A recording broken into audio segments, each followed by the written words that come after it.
So what Rich is doing here is he's coming in with this Silverback Epoxy, and we're filling in the checking, the cracks in this deck post. Look at that, straight in there.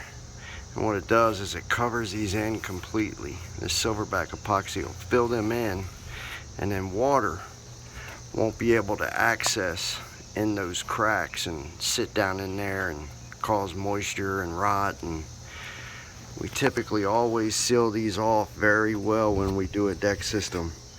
And Silverback Epoxy is it's unbelievable in its ability to put up with UV rays, heat, and all that.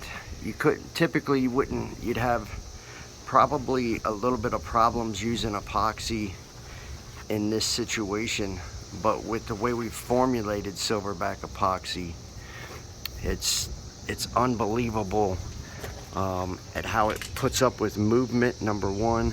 Secondly, it cures up harder than concrete, and it gives us a nice flat surface.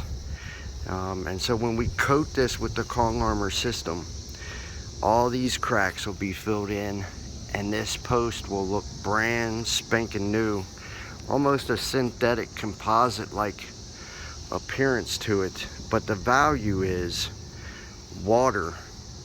It'll be completely waterlocked where water cannot get in there. Also, what he's doing is he's going around and he's getting the knots.